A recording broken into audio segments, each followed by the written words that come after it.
Hello and welcome. I'm Faye Waterman, your host of Talking All Things Business. This is a show about you and your business, what you do, why you do it, and what problems you solve for your clients. Tonight's guest is Pat Grosse, and her quote for this evening is, "Anything is possible with the right motivation, passion, and leadership.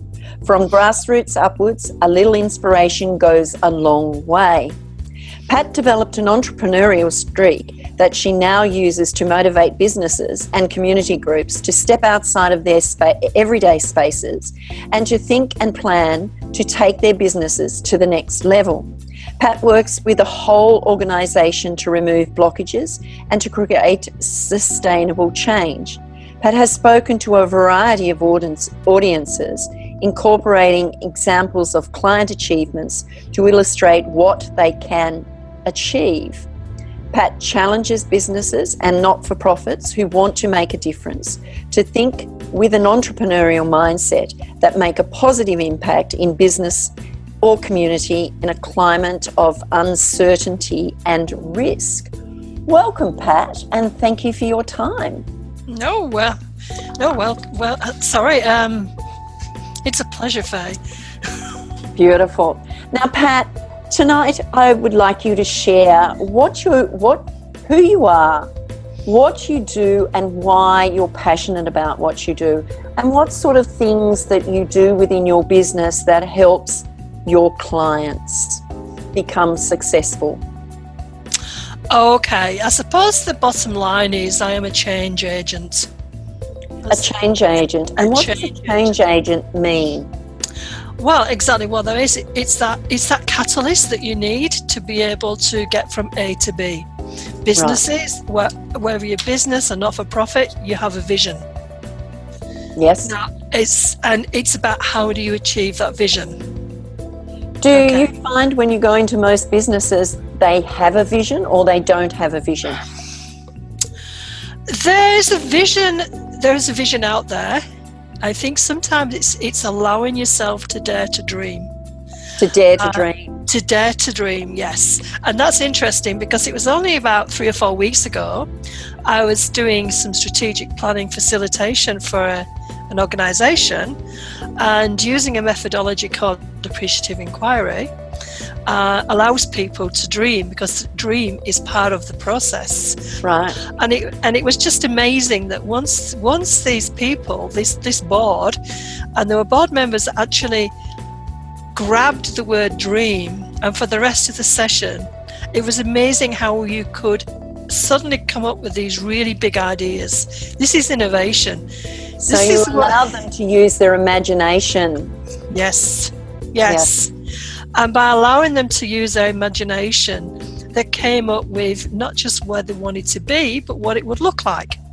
Right. Okay. And therefore, what comes from that is, well, okay, that sounds like a big pie in the sky, a bit up there, but it can be achieved. It's real.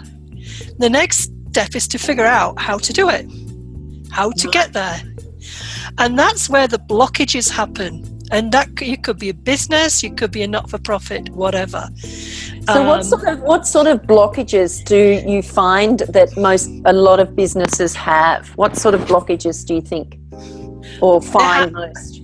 Okay, they hide behind time.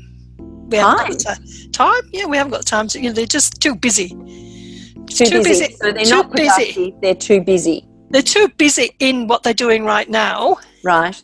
To think about, well, actually, this is where we would rather be, and therefore they're not thinking about, well, what are the resources we need, what are the skills that we need, how can we do this? It's like anything. If you want to get from A to B, and you've got to do it. You've got to do it. Yes. So it's what I'm doing is helping people to do it. One way or another. I'm helping them to create those steps.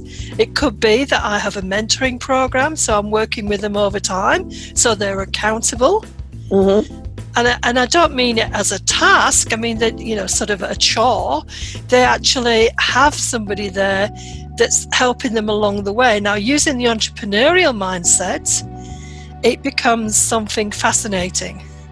Yeah. And as you achieve each milestone of success, because success breeds success, that's the secret. It certainly Break it does. down. Break it down into small, successful steps. So we have that sense of anything's possible. And the whole process is quite creative.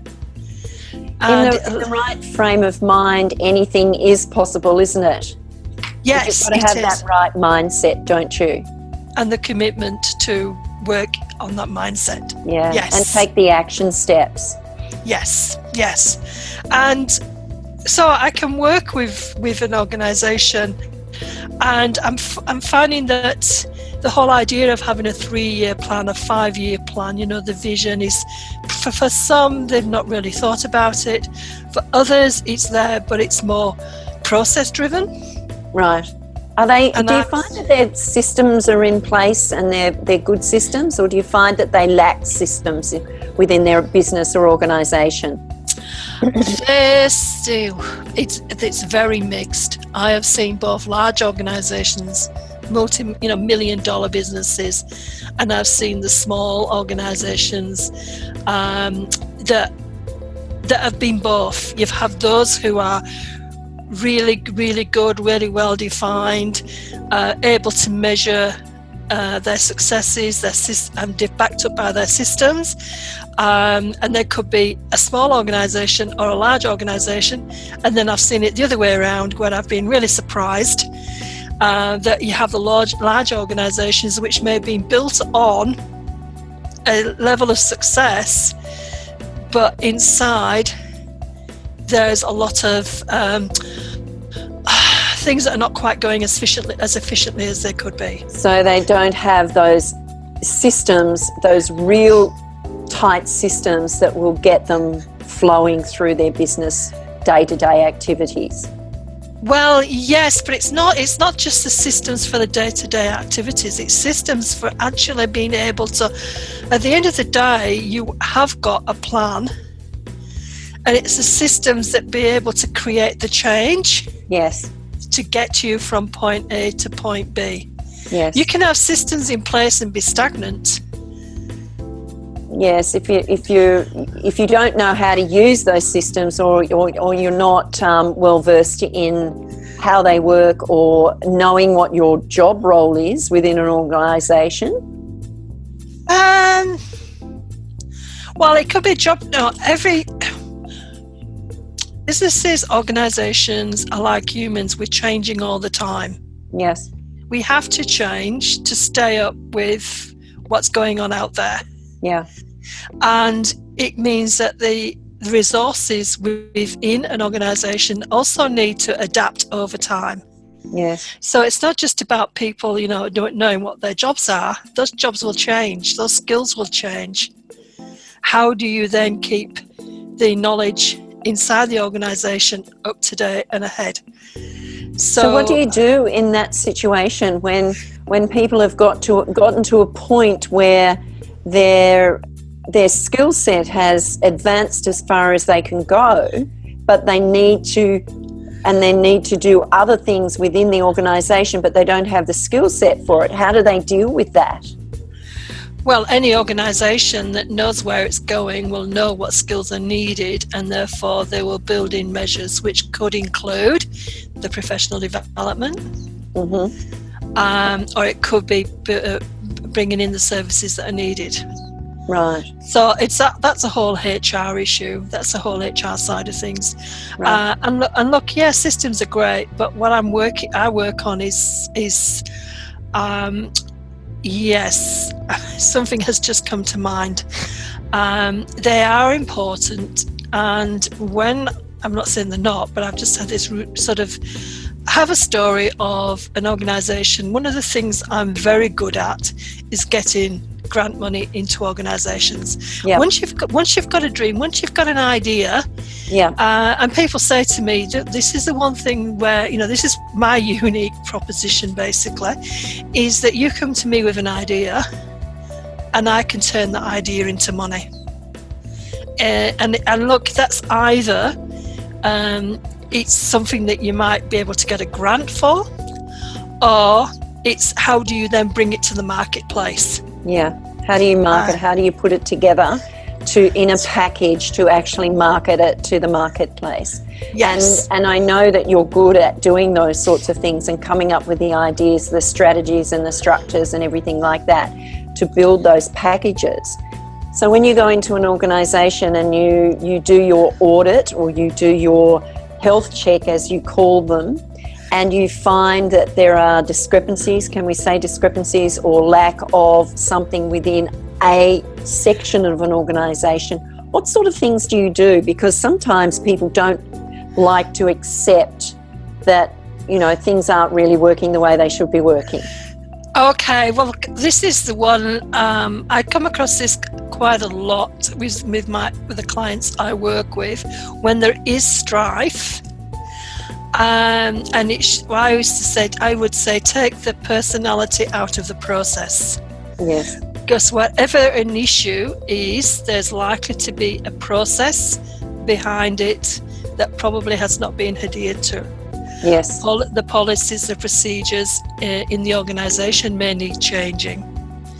So that's very much around what's happening inside the organisation. And look, I've seen some very scary moments where organisations have been exposed to fraud. To fraud, really? Fraud. And basically, especially when you've got close-knit organisations where you've got... So you've picked that up within organisations, that there's fraud taking place within the organisation? Yeah, well, not necessarily I've picked it up. Somebody has become suspicious. Right. And we'll have a look. Look, I'm not an accountant. That's not where I'm coming from. Yeah. It's more in the space of general activities, and then it goes into that formal process. But it's usually picking something up, being intuitive enough to know, hang on, there's probably something going on here. Yeah, there's an issue here that we need to delve further into. But what I was getting to was this issue of, you know, having the systems right is, I'll give you an example of being able to bring in, you know, grant money, and suddenly you might bring in $1 million or something like that. I'm giving that as an example. You find then that an organisation goes from here to here. Right. In terms of, you know, what it does. And then, yeah, that's probably a big risk to them. Because they probably don't have the proper systems in place. The coping mechanisms that they need. Yes. So I have experienced that as well. And so the capacity building side of what I do is to work with them so that when they do get to this position, yes, and my clients do, that they've actually reinforce themselves on the inside so that this big thing doesn't take over their overall reason for being, their overall purpose. Right. And also I always would say that if I work with organisations in bringing grant funding in, to make sure that they've got at least 3 different streams of revenue. Different streams of revenue. Yes, right. Because once it's very easy to become dependent on grant funding. Yes.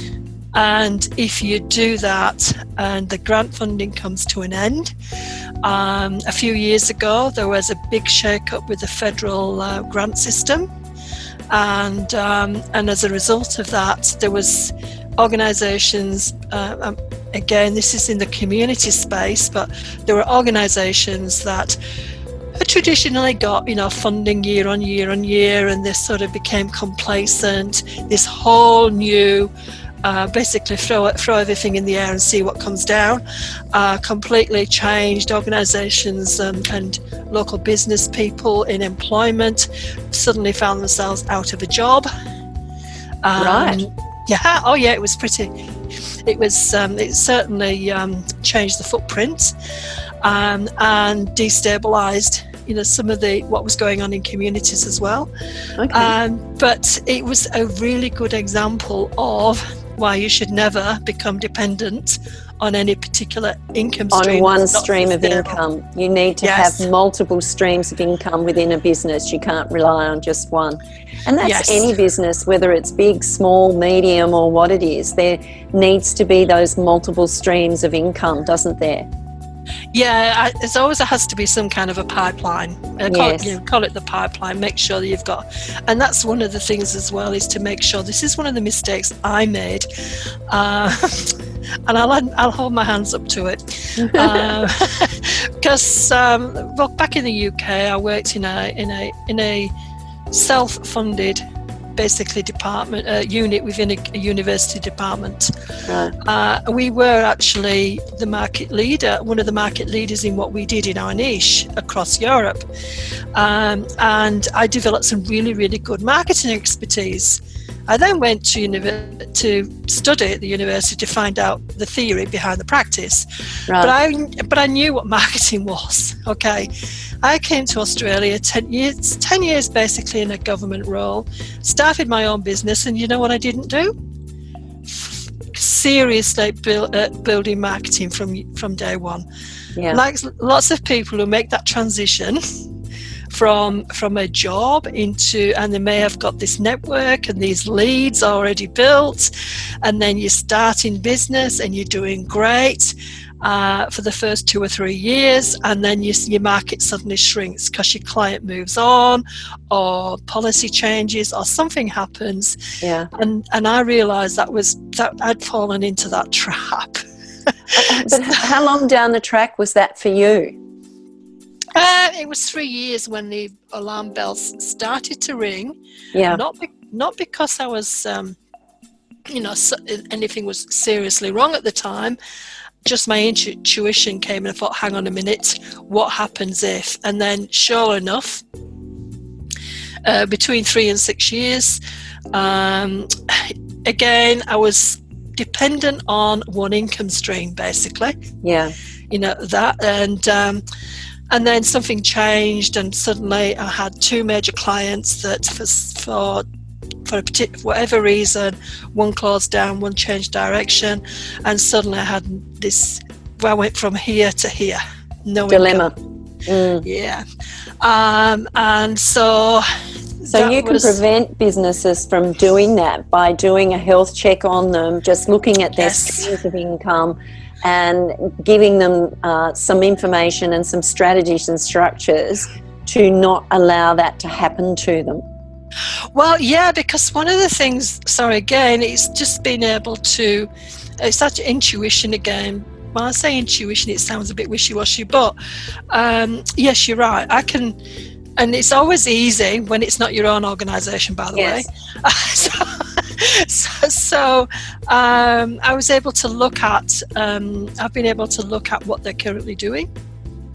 Or even a startup, I can, in fact, in the book, my book, which is called The Intuitive Marketer, it's geared towards startups and those that have been going for a while, and they're sort of probably in their mid-40s to 50s, and you've got all this technology whizzing around and you're not sure which way to go, etc., and you're being told it's all about online social media, etc., and you're going, oh, this is too much, and I've been able to show, because of my history, how technology is just a tool, and calm it all down. And therefore I can look at online and offline, and I do, there are those who out there who will disagree with me. I don't care. That you have to have a mix of online and offline. Yes.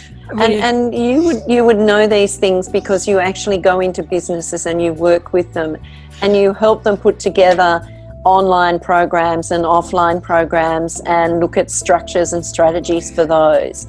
You can help them implement those into wherever they need to go, and maybe stay there and follow them and make sure they understand what's required of them. Yes. What I've got is the ability, first of all, as you say, is I can actually do as you said, the marketing health check, and I can look and there's no obligation. It's not as if I'm trying to sell my services. It's something I like doing, and you can actually see, look at them, and also analyze what's happening in the marketplace, and Yes. you can find gaps and new opportunities. See what makes them different, because I don't know about you, but it's very difficult for me to say what my USP is, my unique selling proposition is. Yeah. There's the tall poppy syndrome. I mean, I've got even now I'm working with a couple of clients who are very conscious of the tall poppy syndrome, and I'm going, be the tall poppy, because if you're not the tall poppy, you're not going to stand out from the crowd. Yeah, but the tall poppy syndrome is, it's the only place in the world that the tall poppy syndrome exists, and that's here in Australia. And I've had conversations with people from overseas about the tall poppy syndrome, and they're quite fascinated with it because, it's all about people wanting to put other businesses or people down because they're successful. And that is a shame, because there's enough room and space for everybody to get a cut of the pie. So Yes. Why would you be bothered, tearing somebody down unless they did a really wrong thing by you? Then let them go, because they'll be their own worst enemy eventually anyway. Yep. So let them go. Yep. You cannot say what's my USP and then, but I didn't say that because people will, bring me down. And I have clients who have not got the confidence to say what they're good at, because in their circles that they operate in, people will think they are above themselves. Yeah, Rubbish, just do it.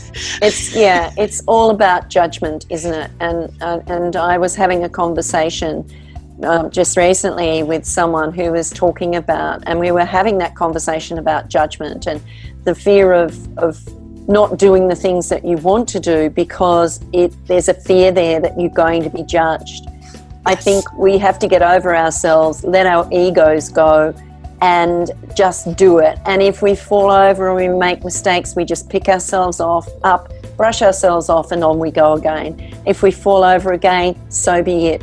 How many times have all these well-known multi-million-dollar businesses fallen over before they've become successful? Many, many times. Yes. And so there's nothing wrong with making a mistake or falling over, because if you learn from that, then you will not make that same mistake again. That's true. And look, it's part of the what I call the entrepreneurial mindset. And there's one story I will talk about probably till the day I die, as somebody who came to me who spent 10 years looking for a new facility that they wanted to get from council, and the doors were closed all the time. But within 18 months, after a new mindset, shall we say, and new strategies, things turned around, and they actually have now been in this new facility, which they got, and it was actually the council who provided them with it, and it was literally across the road from their original place. And the secret to where they did that was through being able to open up to the possibilities, think differently, dare to be different, change their mindset, change their thinking. Yes, and I used Jim Rohn's, you are the average of the 5 people that you surround yourself with. Well, we had a look at, if they wanted to achieve, this is a good tip, if you want to achieve something, or you want to be able to influence or get to something, a change, and you're not quite sure how to open that door, I got these people to look at 5 influences or 5, in their environment, and to actually monitor them, either engage them to help, get them to mentor, watch what they do. Yes, and learn from it. Even if one of those people don't even know they're, one of the 5 people they want. But by doing that, they actually changed themselves. Yes. So they and they became, the average of the 5 people that they were then surrounding themselves with wasn't quite the same that they had before. Yes. So by doing that, they changed the way they approach the situation. And I will never call it a problem, because it might be an issue. But I'm saying, again, you've got to dare to be different. And I talk about, we hear these days, everything is about find the pain point. What's the problem? What's the problem? Yes. And I go, actually, flip that. That's only one element. It's what motivates people. It doesn't necessarily. What do you find generally motivates people? I don't want to go into too much detail. You'll find that there are. Well, I'll give you an example. Okay. Yes. Good one is Christmas time and Easter, and you go out and you buy presents for people. Okay. Mm-hmm. You're not really solving. You can be solving a problem if the costs and stuff like that. That's different. But what you're doing is you're motivating. You're motivated by the motivator I've called love, right? That's how the marketers get to you, because you feel as if you've got to buy something for people to demonstrate that you love them. Valentine's it's the emotion that they're playing with, isn't it? It's the emotion they're playing with, exactly. Yeah. So if you can identify the emotion behind the motivation and work with that, it's not necessarily about solving a problem. Yeah. It's creative. It's getting out of your own way and really looking at what needs to be done and taking action, putting the steps together and taking the action to make it happen. Yes. And the emotion is not always negative. No, not necessarily. Yes, that's right.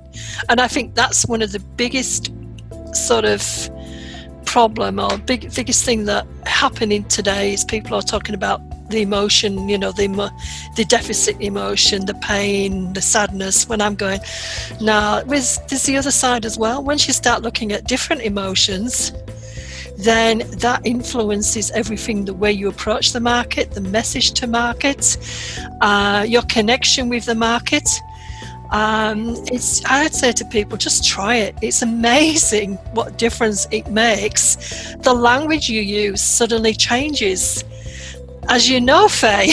The language you use is so important, the language that you use. And you really have to stop and think about, because a lot of people are using language which is negative and they don't even realise it. So, when you think about the words that we use and how we use them, it's really important to think about I was going to say the consequence, but it's not the actual consequence. It's the actual meaning that people will interpret from what you've said. And it's not what you say, it's how you say it that people will interpret. But language is a really important thing, and using the words in the right places. And I don't know, it's just something that comes naturally to some people, and for others it's difficult. But we really have to really think about our language and what we say. Yes, and look, language, as you say, it comes easier to some people. As you know, I'm good at writing. Yes. And so, writing the ideas. Great at ideas. and so once the writing starts to flow, that's my talent. And so somebody will come to me with an idea, maybe, and say, if I think there's a grant out there, or it could be just a business proposition. Yes. I will take that seed of an idea and turn it into something. Yes. And it's not just you do that. And it's not just turning it into something, it's turning it into something that connects with who you want it to connect with. Yes.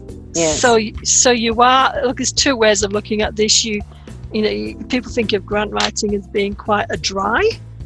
Quite dry? Yeah, quite dry. I can think it's quite dry.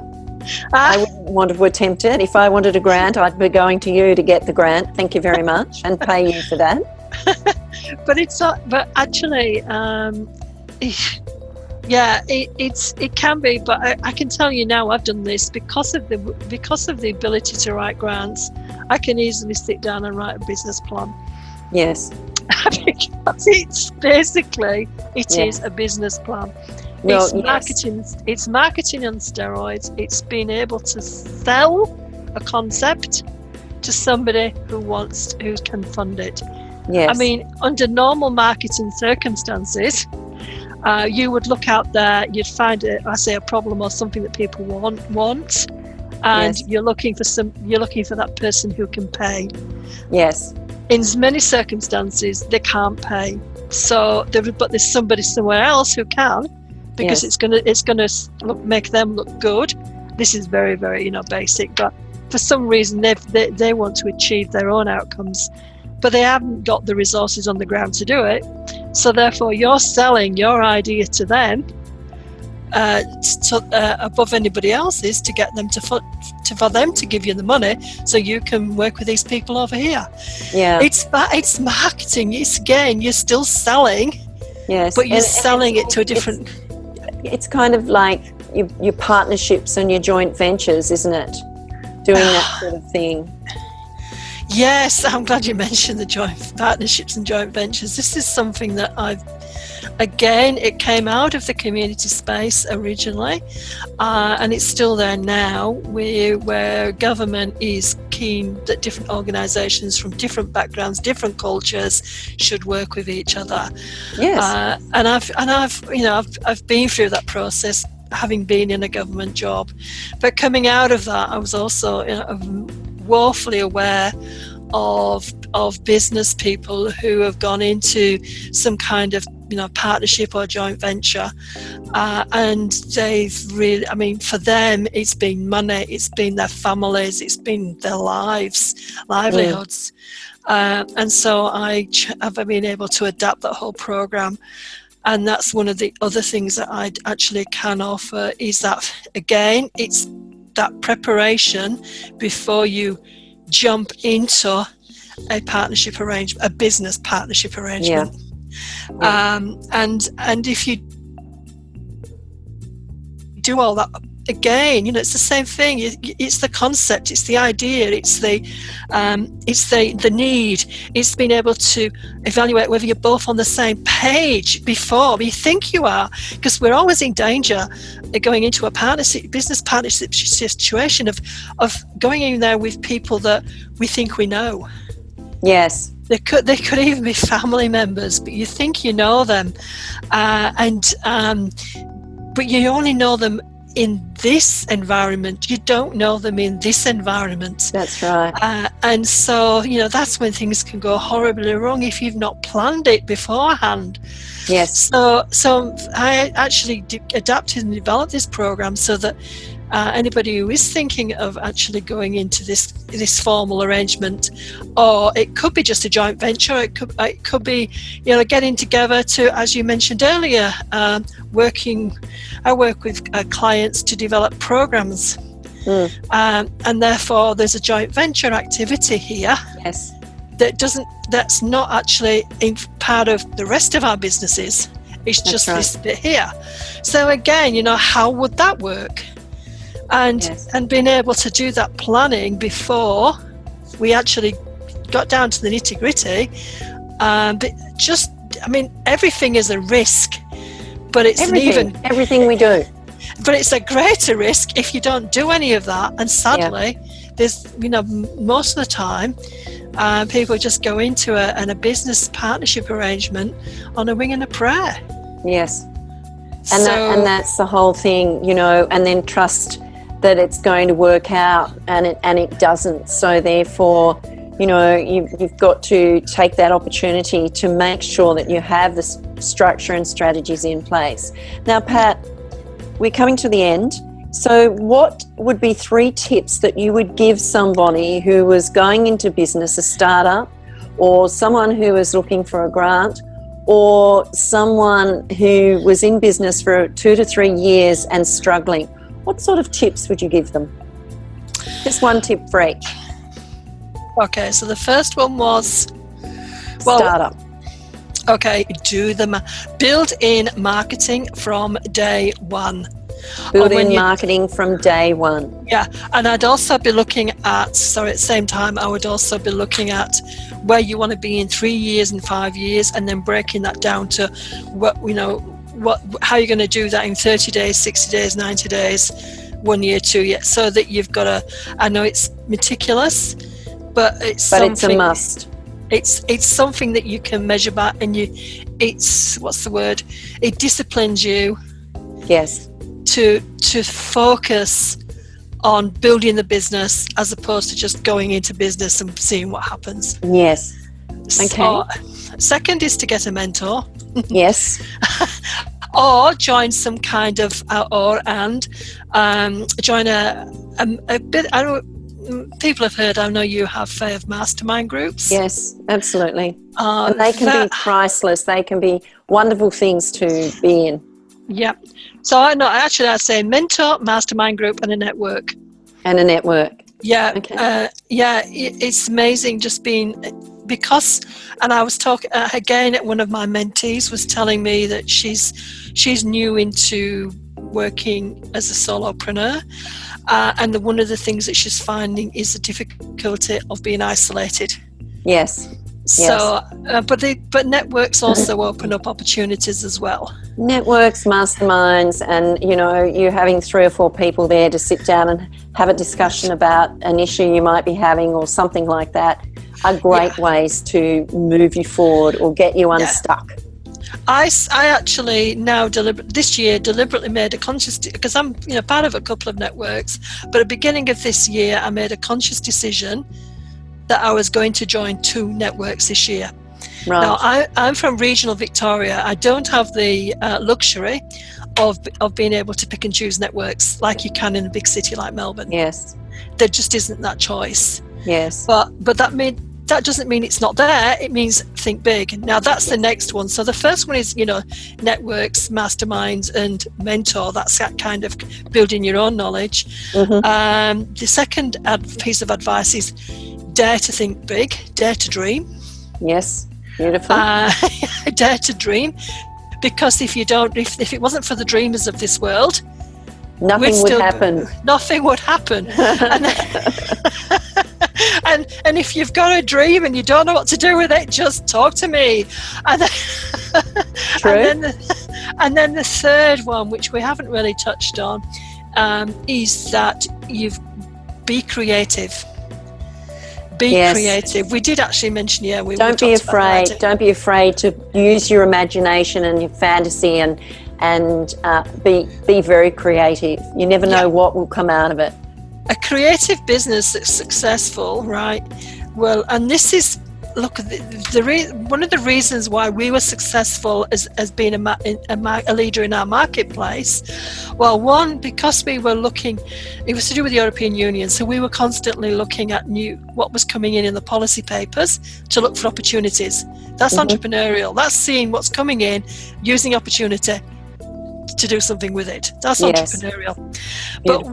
But one of the reasons why we were a market leader is because we were always creative. Yes. We were looking at the next a conference or workshops or training or whatever we were doing, but it was always the latest thing that was coming up, the latest change. Okay. Yes. So keep your finger on the pulse. Yes, and as long as you're creative, your competition is following you. Yes. So you're not following your competition. Yes, exactly. Beautiful. So those are the 3 main tips that I would give. Thank you, Pat, for your time. Thank you for those great tips. So mastermind, mentor, and networking are 3 great tips for anyone in business. And being creative and thinking outside the box or thinking outside the square is also important, and don't be afraid to put your ideas into action, and if you fall over you can pick yourself up, look at what you've learned and move on from that. So thank you.